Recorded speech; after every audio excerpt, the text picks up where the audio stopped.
श्री अंगारकाय नमः।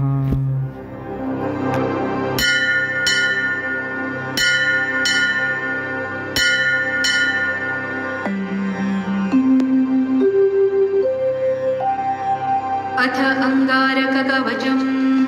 ॐ अस्य श्री अंगारककवचमहामन्त्रस्य विरूपाक्षर्षिः अनुष्टुप् छन्दः।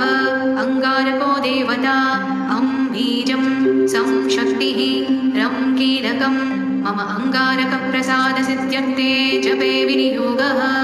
करन्यासः ॐ अंकुष्टाभ्यां नमः, ईं तर्जनीभ्यां नमः, ॐ मध्यमाभ्यां नमः, ऐं अनामिकाभ्यां नमः, ॐ कनिष्ठिकाभ्यां नमः, अहकरतलकरपृष्ठाभ्यां नमः।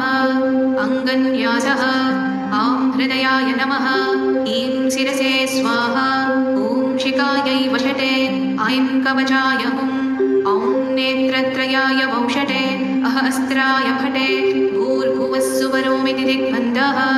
ध्यानम्। नमाम्यङ्गारकं देवं रक्ताङ्गं वरभूषणं, चतुर्भुजं मेषवाहं वरदं च वराकृतिं, शक्तिशूलगदा खड्गं ज्वालापुञ्जोद्वकेशकं, मेरुं प्रदक्षिणं कृत्वा सर्वदैवाप्तसिद्धिदम्। अथ कवचम्। अंगारकशिरो रक्षेन्मुखं वैदरणीसुतः, कर्णौ रक्ताम्बरः पातु, नेत्रे मे रक्तलोचनः, नासिकां मे शक्तिधरः, कण्ठं मे पातु भौमकः, भुजौ तु रक्तमाने च हस्तं शूलधरस्तथा, चतुर्भुजो मे हृदयं कुक्षिरोगपहारकः, कटिं मे भूसुतः पातु, पादौ भौम सदा मम, सर्वाणि यानि चाङ्गानि रक्षेन्मे मेषवाहनः। फलश्रुतिः।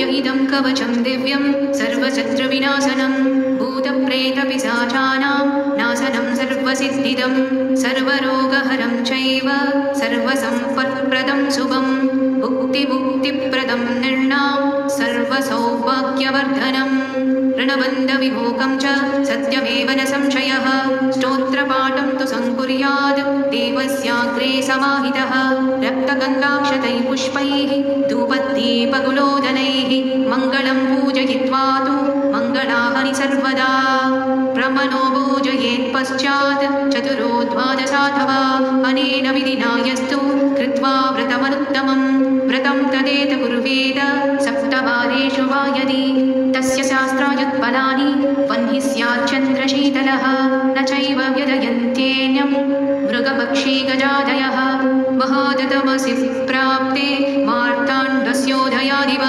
विलयं यान्ति पापानि शतजन्मार्जितानि वै। Please subscribe my channel for more updates.